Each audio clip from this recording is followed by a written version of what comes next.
Welcome back, everybody, to the newest episode of the PenPodcast.com.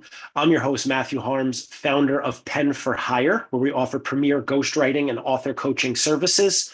Also, the creators of the Pen Podcast, where we sit with authors, writers, writing industry professionals, subject matter experts, and all around interesting people.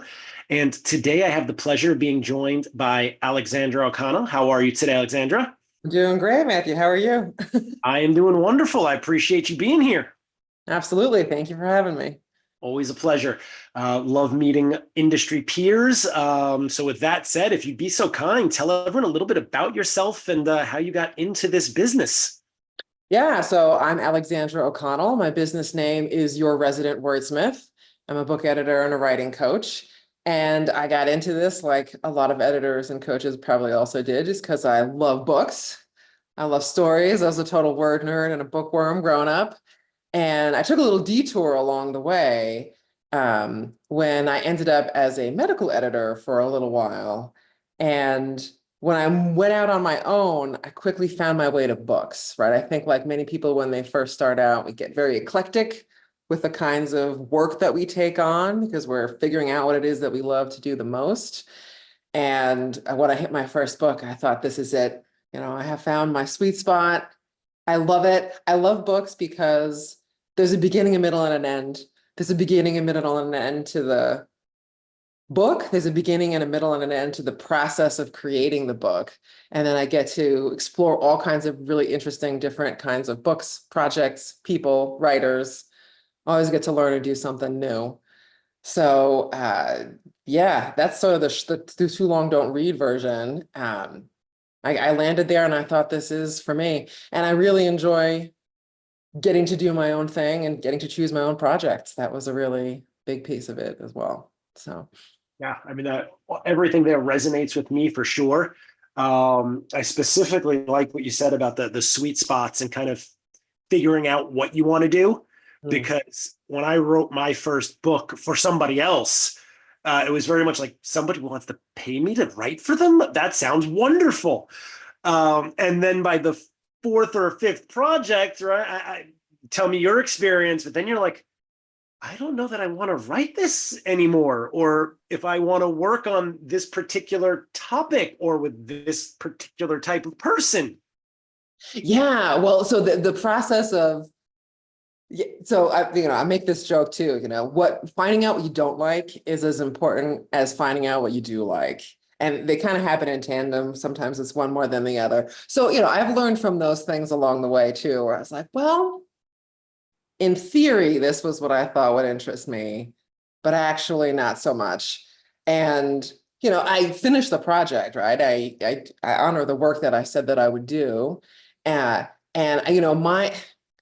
I have I feel really invested in the whole process. I like to joke with my writers that I feel like the auntie or, the fairy godmother sometimes of the book. Like, I feel very proud of it. It's not my book. So unlike you, I don't ghostwrite. So it's their book. It's their words. It's their name on the cover. I'm still over there in the corner cheering about it. I'm having a great time with it. And I'm really invested in making it good.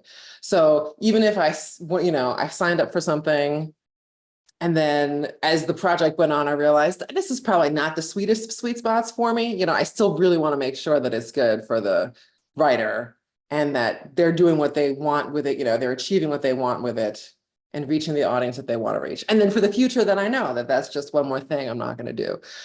So over time, then the various ways that I've gone out and spoken to people has evolved, and the things that I have on my website have evolved to get funnel closer and closer to the things that I most love to do. Now, as a business person, right, first or writer, yeah, actually, I don't know if you can say first or second. They're probably equal, especially in what we do, because you have to be as much of the creative as you are the business side. Yeah. But at what point do you just stop saying yes, right? At what point do you say, well, you know what? This hasn't been a good month. Do I take this project or do I not? Yeah, well, I learned the hard way because that's apparently what I do. I say yes to everything until I realize I've dug myself a hole. And then, over time, so one of my mentors throughout this process, has been my dad, although he works in a completely different industry, right? So his background is in law, but he's been self-employed for most of his career. So I've spoken to him about that, the special conditions that arise when you're running your own show. And he had a really fun story from one of his lawyer buddies, the upshot of which was you will never have problems or regrets for a project or with a client that you've chosen not to work with. And so over time, I've gotten better at spotting what I call the flags. Like, and the flags can be actual problem flags, like this could be problematic in some way. They just could also be the flags that this is not an ideal kind of project for me. And what I've learned over time is that they tend to travel in packs. So even if I only see one or two flags, there's probably a whole bunch of other ones lurking behind, you know, the line of horizon that I have not yet discovered. So if it really, the line has also become, as I've become more established and as I've been getting, you know, a more reliable pipeline of interesting work, it has freed me up from the what would have been the financial pressure from that business side, right? Which is the need to say yes to absolutely everything. But there are fundamentally certain things also where I just, this is not going to be a good thing for me to begin with at all. Like, this is just not a project that suits me whatsoever. I know that I will be suffering and miserable. Like, if it's very obvious to me, even if it's a bad month, that this project will have me suffering and miserable, then Yeah. that's also the time that I say no. So, and yeah. You ever, and it's going to tie in with my question that was abrupt, but now I figured out a way to lead into it. Have you ever taken on a client? Because I know you do a lot of developmental, right? Manuscript review. And you thought that it would be a great project to work on because maybe you did something that I've done and only skimmed through the first 20 pages and like, well, this is fairly well written. You take on the project and then you get to page 21 after taking the client's money and you're like, what happened to the writer from page 1 to 20? Like, where did they go? Yes, that is such a great point. I'm so glad you bring that up, because that's something that I now joke with my writers about, or my prospects when I'm speaking to them. And when I ask them to send me samples now, I always say, you know, I prefer to get the whole thing. Let me jump around. Let me jump around, because I would like to see the beginning. I want to jump around. I want to see where it lands at the end. I want to jump around somewhere in the messy middle and just see what it is, rather than having them curate for me. Because I think what you're alluding to is this, well, there's the curation aspect, and there's also the tendency of a lot of writers to really spend most of their time going back to the beginning of the book. And they spend a lot of time polishing and revising the first few chapters. And then maybe they'll continue and they'll write chapters 4, 5, and 6, and then remember something else that they wanted to include in chapter 1, and they'll redo chapter 1. They'll spend a lot less time on all of the downstream material. And so it ends up being a very different book. And it is, the beginning is not the best place to judge the manuscript usually. Yeah, especially not, I mean, for mental sanity, for quoting the right price, because not all editing is created equal by any means. It's like, how much do you charge per word? Let me see what you wrote first. Yes, yes, right. And that's where I did this little, when you were talking about drawing the line, so I have basically these are the benchmark bottom starting prices on my website. And that is partly because I wanted people to recognize what's going into it. There's a value to it. If you really can't afford it, or you don't want to afford it, let's know right now before we go any further. I think it's beneficial for everybody to know that up front. And then it also gives me the opportunity to say, and I'm also going to assess your work. And then we're going to finalize that actual quote. Because, you know, there are sort of ranges and benchmarks we can talk about so that you have a basic idea. Some people really have a need to know certain things before going into it. But it's things move around so much. And what I have found is very interesting too, is that sometimes the people that seem most organized at the beginning of the project aren't necessarily as the project continues. I've been surprised both ways. I've been surprised with people who then I thought we were going to be on this timeline and then they disappear. I've had people that I thought were going to be protracted, potentially timeline wigglers, and then that project ended up going through seamlessly. They ended up being the most motivated people and they kept it all moving. They kept their schedule in check. So that's the thing that's, I think, frustrating for some writers when they're trying to figure out the whole process of working with an editor or a coach or a ghostwriter. Is like, well, I'm trying to get a handle on costs. And also they're getting all these responses that are basically variations of it depends. But it does depend, right?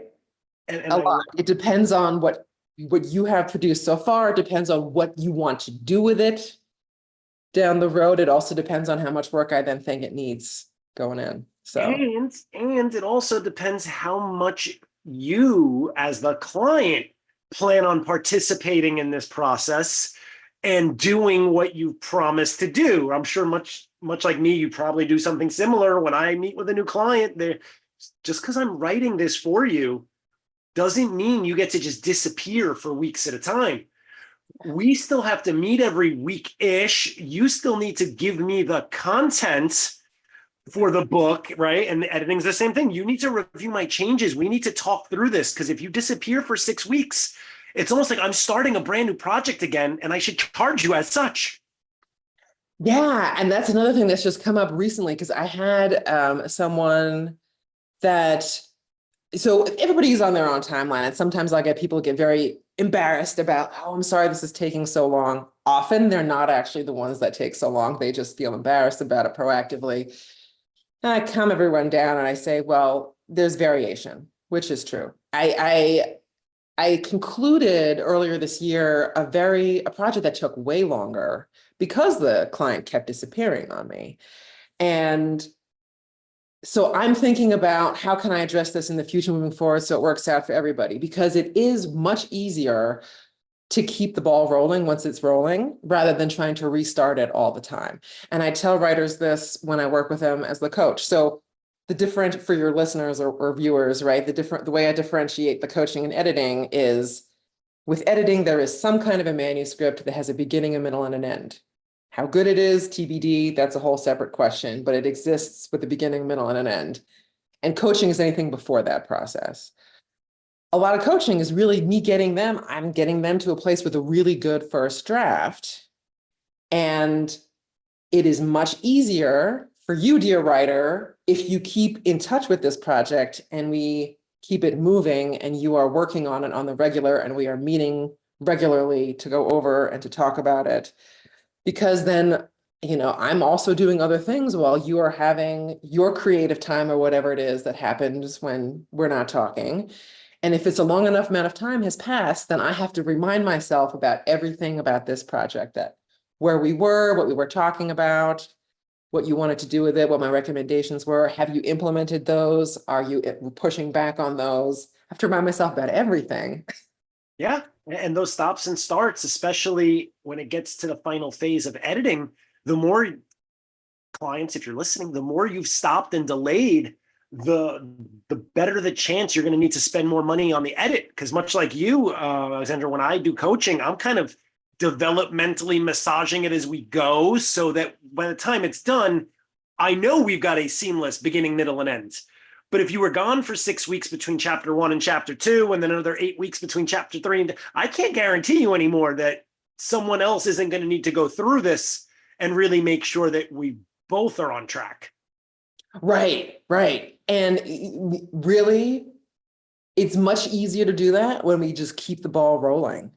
The more that you disappear from you're making it harder for yourself. You're making it harder for anyone that you work with, your editor, your coach, your ghostwriter. And yes, I think the editing version of we'll fix it in post is when it comes from moving from development into line and copy editing and beyond. It's like, oh, we'll take care of all these continuity issues, once we get to the line and the copy edit. Well, yes, we can.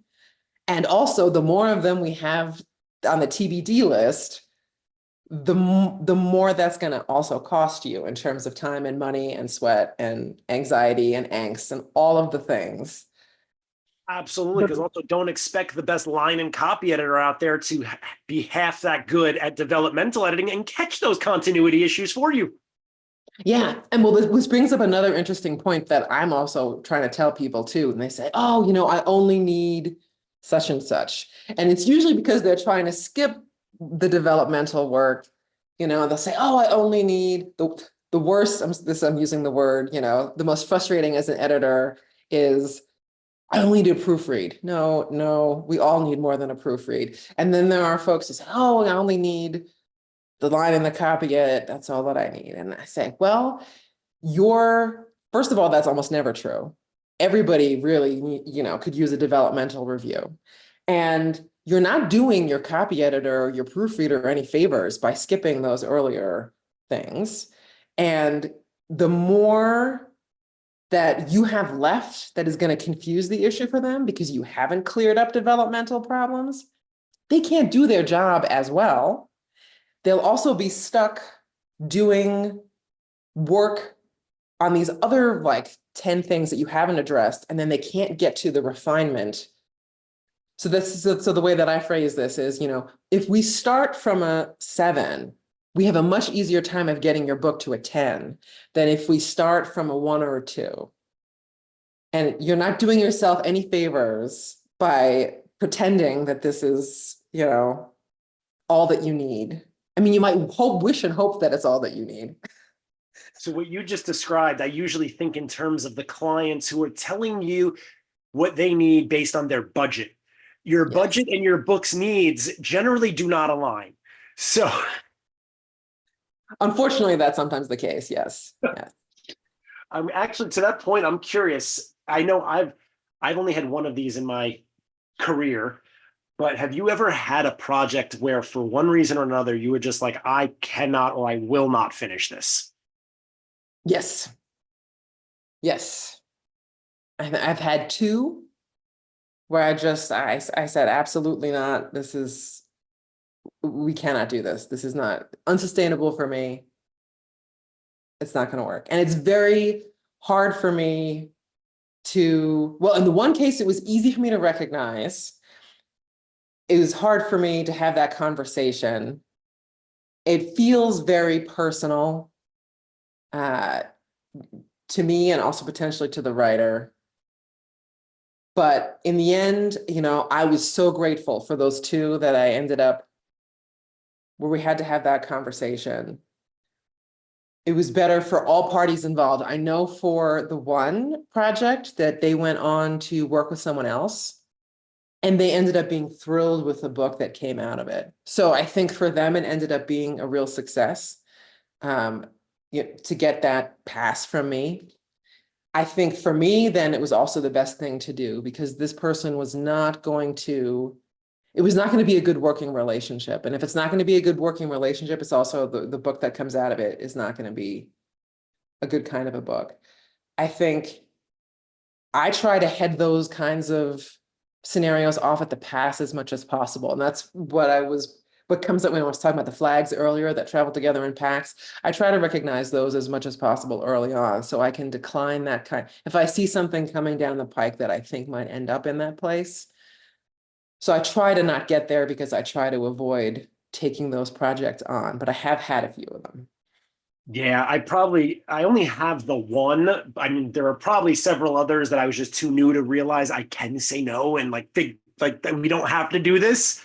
The one that finally drew the line for me was where should have saw the red flags, someone who I thought was a thought leader and an expert in their field and had all of this wonderful content. After a couple months past deadline because of not showing up and all the other good things we just mentioned, started to notice that all the content I got was never from them. It was always, here's a link to this. Here's an article someone else wrote. Make it sound like me. And I'm like, that's not what I do. That's called plagiarism. Yeah, yeah, yeah, yeah. Yeah, or I've had, I don't know if you've had one of these. This is an interesting phenomenon. I really, that has happened, hasn't happened in a long time. It definitely happened a few times when I was newer to the game. But the person who would come to me with a project idea and then be very anxious about what changes I would make and would not want me to make certain changes. Like they were coming into the introductory conversation. In a few cases, so I feel like my experience has been with especially a certain genre of book, sort of more of the spiritual side of things, and the people who felt that they have gotten this download from the divine in some way, shape, or form, and then they're anxious about my making changes to the divine message. And in an extreme form, I basically had someone saying to me, like, I don't want you to change these words because that's where they came from. And I don't remember exactly what I said to them, but my thought was, well, then why are you hiring an editor? Right? If it's divine, it's infallible. It should be perfect as is. Well, and I say it's half a joke and half true. I mean, like the people who, our scriptures, whatever religious tradition you want to look at, none of them had any editors. That's not how that process worked for them. And if that's truly what your belief was, if it's truly what your belief is, then you're not looking for an editor. Maybe you want someone to proofread it for you to make sure that it's spelled correctly, right? But I said, well, what is my purpose here, right? So I'm thinking existentially for me, like, I don't understand. And sometimes I think, well, do people really just want their editor to tell them, this is so wonderful, this is the best thing that I've ever read, and not make any changes? I would feel like I was doing them an incredible disservice if I was to take someone's money and then just not touch it at all, right? First of all, I don't think that manuscript exists that could use no feedback. But also that just feels really horrible to me. Like, you're paying me to just compliment you? That just feels very strange. Well, you're paying for validation. Yeah. Stephen King's authored dozens of books. They're all still developmentally edited and proofread, and there is no one that is, at least no one that I've ever met, much like you said, that is beyond any type of reproach. Right. We can all benefit from a second set of eyes. As we go along as writers, we learn and improve and grow in our craft, hopefully, right? If we're doing it with intention and thinking about it and being thoughtful. As writers go on, right, they become more skilled and certain things become easier. So we can address, and I love that when writers get to that place. So I've had returning clients who've come back to me for, more than one book, and I can see their growth as a writer. That doesn't mean they don't need any feedback. We can all use a second set of eyes telling us something about our work. I have editor buddies and friends that I ask to look at my work, right? So I happen to know some people in the field, but I make sure that I don't send mine out without somebody else looking at it. We're too close to seeing it ourselves to notice all the things that it could be or that it isn't. Every book I've ever written for myself has been edited by someone on my team, because I'm the first person that literally, like, who wrote that? Oh, you did. Because your mind sees what you think you put there. It's just natural. There's nothing wrong with you. But with that said, we're just about at time, Alexandra, and I don't want to lose the opportunity for you to tell people a little bit about your workbook and how they can work with you if they've already gotten to the point of generating a manuscript and are looking for your professional services there. Oh, perfect. Yes. So my workbook is called Into Your Yuck. And I have created this specifically with the nonfiction writer in mind, but I've had people give me feedback, writers of all different kinds of genres find it helpful. It is a starting point, a tool to get yourself organized, and a tool to see how much help and support you might actually want and need. Because if you go through, you might find yourself off to the races and writing, which is great. However, if this is your clue, then that is actually more that you want to dive into. I love working with people from really pretty early on. I love developmental work. So if you've got a manuscript that you're stuck trying to create, or if you have an idea and you're trying to translate it into a book, or if you've got that first draft and you wonder, is this any good? What the heck can I do next? Then I would love to work with you. My website is alexoconnell.com. That's with 2 N's and 2 L's.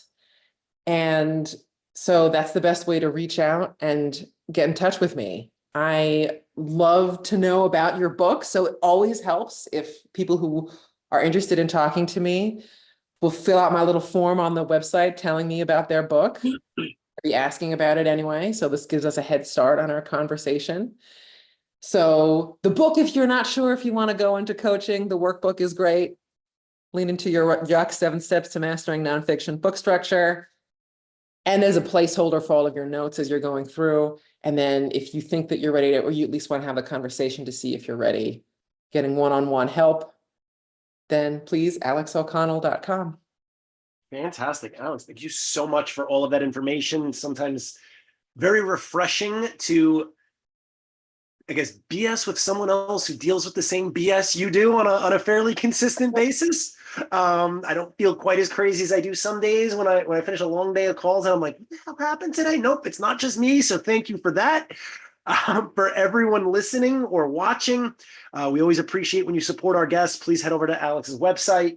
You just spent this time with Alexandra O'Connell and Matt Harms of Pen for Hire. Greatly appreciate you tuning in and supporting our guests. Alex, once again, thank you so much for taking the time to come on the show, and we look forward to staying in touch. Thank you so much, Matt. Have a great day. You too.